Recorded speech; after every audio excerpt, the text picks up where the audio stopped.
excited to ride this bike because definitely one of my hopefuls, something that I aspire to ride someday. So just wanted to get you guys because it's going to be a minute. Mounting the bike at 5'6", 30-inch inseam. This seat height I'll put here. The specification is a bit high for me, but get the kickstand up, tiptoeing. So yeah, there's no tiptoeing on both sides. I can only get one foot down, but we're gonna make that work because I'm so excited to be here on the 2021 KTM 890 Duke 890 Adventure R. Excuse me, I know what I'm riding. So while we're waiting, I guess we can go over some of the controls. All we got on the right here is the kill switch and ignition, and on the left here we got cruise control, your high and low beams. You got all your all your gauge all of your dash adjustments that you can do here. Turn signal and horn are at the very bottom. Nice colorful or semi-colorful multicolor TFT display, nice and clear. Put it into gear here, get ready to go. So if you're a shorter rider and you are trying to figure out whether or not you can ride a big adventure bike, you know, there are definitely those that are friendlier towards shorter riders. You know, the new Pan American definitely is more friendly to a shorter rider. It has the dynamic adjustable seat height, but this bike I don't believe has that, and you're just gonna have to work with what you got with a seat height that's pretty tall, and you're just gonna have to, I guess, remind yourself on this that you're gonna have to put one foot down. Don't try and put both feet down, and that's gonna get you into trouble. And just know your limits. You know your skill level, know your limits, and be confident, because I think if you ride scared or afraid of the motorcycle, then that's when you get into trouble. So we got different ride modes here. You also have cornering ABS and off-road ABS, which is disengageable, which means if you're off-road and you want to not have ABS, and that cornering ABS that you're going to enjoy on the road, you can turn those off. And here in street mode, this is just a really a nice throttle response. It's not overwhelming. We'll really get into it here. Remember to put just that one foot down. Here we go.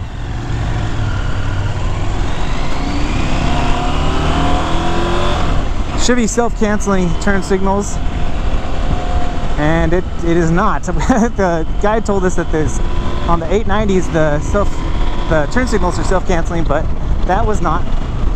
So no worries, just something to keep in mind. Getting a little bit of buffeting here. I'm wondering, this windshield looks like it's adjustable, but I'm not going to try to adjust it while we ride here. Just gonna have to deal with the wind noise, and hopefully you guys aren't getting it too bad here in the video. Oh, yeah. See, if you're nice and easy on the throttle, you get nice and easy response.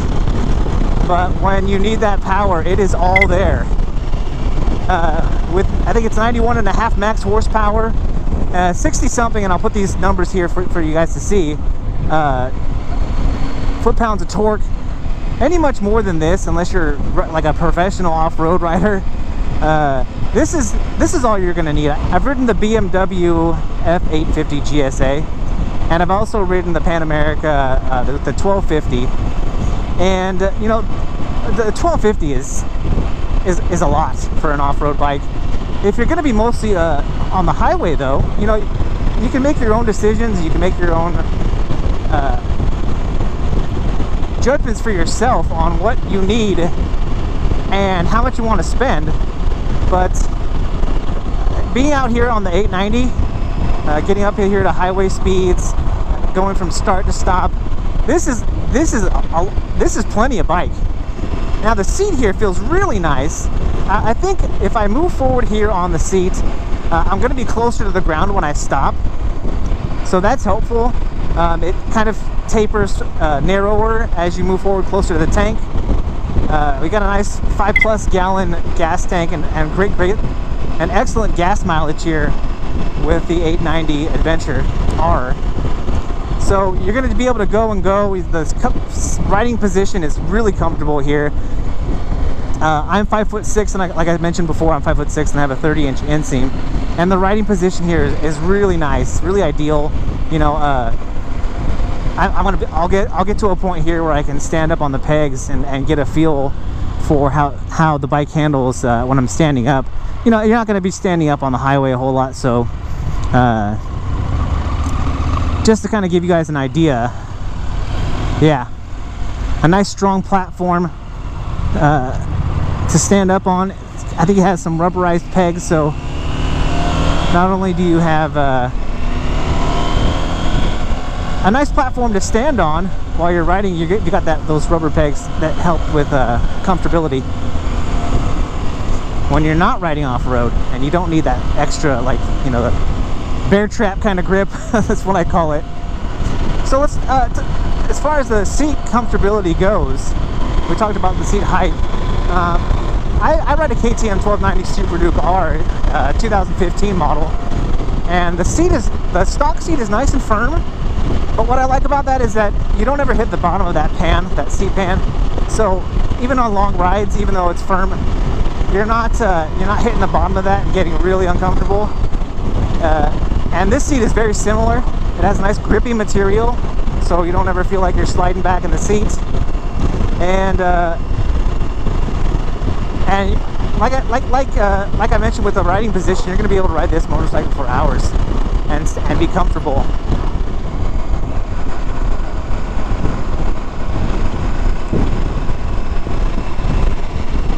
So not so important, but I always like to mention the sound that comes out of the exhaust on bikes that I ride. It's pretty much what you'd expect out of a KTM and a standard exhaust. It's fairly quiet. You know, when you get on it, you can hear that nice little rumble.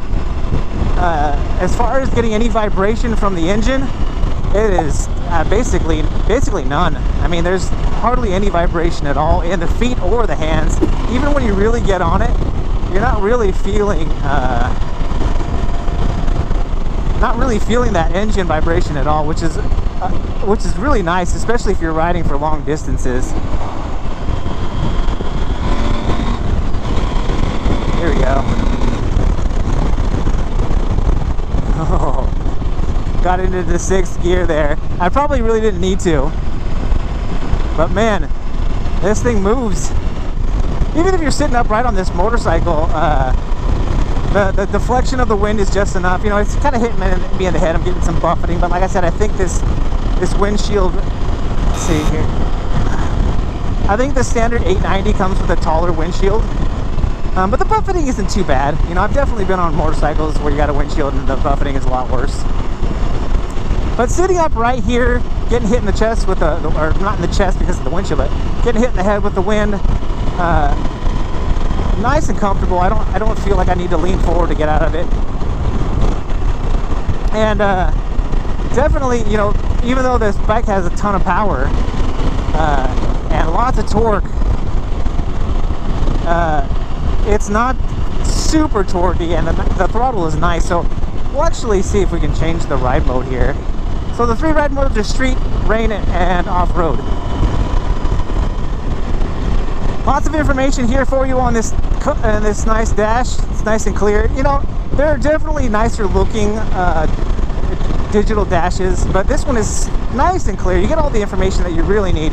Got your tachometer here, and your speed is nice and large, as well as the gear that you're in. You know, some dashes have a really small number what gear you're in, but because they've situated all the information here in a nice way, you get that gear nice and big, and you also can see your ride mode and your ABS mode sets here nice and clear, so you know exactly, you know, what you're going to get out of your bike while you're riding it.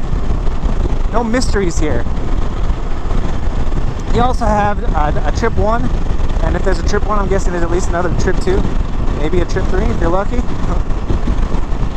Date, which is kind of unique, I think. odometer, and then your battery life.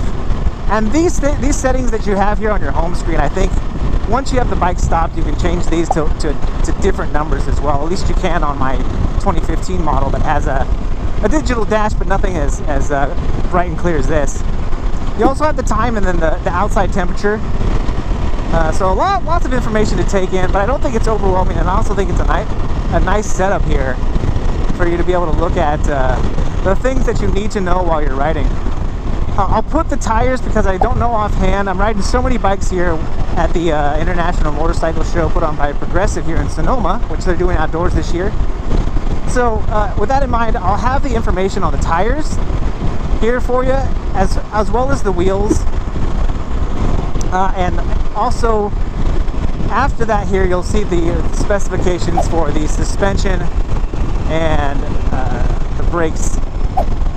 All of these things performing very, very well.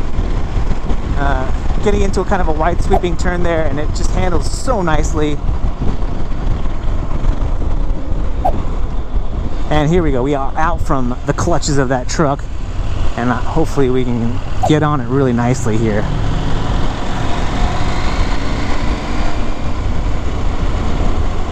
Oh, these are some good turns. Let's get on it, boys.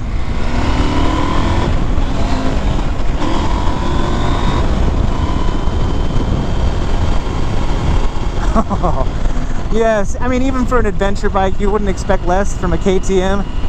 But, oh, you can lean into these turns really nicely.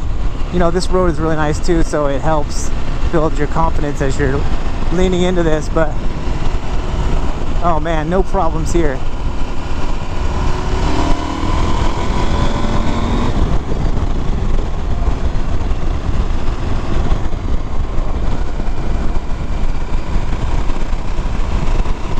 Oh, yes. This is the best part of this ride.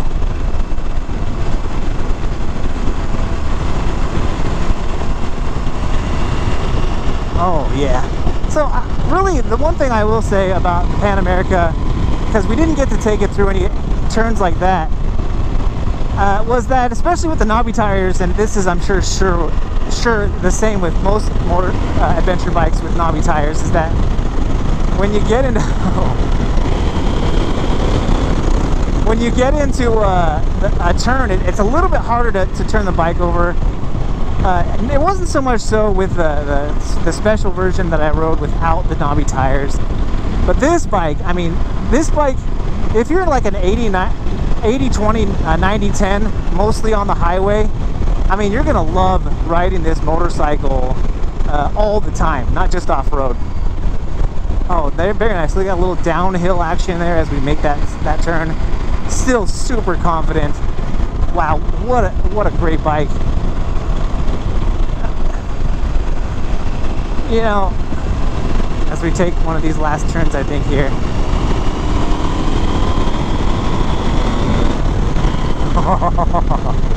Woohoo! As we take that last turn, I think here in that sequence of turns,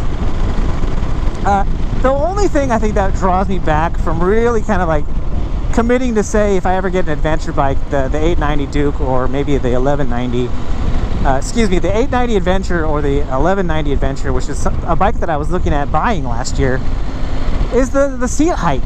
You know, it's not a super heavy bike, but it is a very tall bike, especially for someone at my height, 5'6", 30-inch inseam. And so, you know, it's just something. As I come to a stop here and I'm trying to find my footing,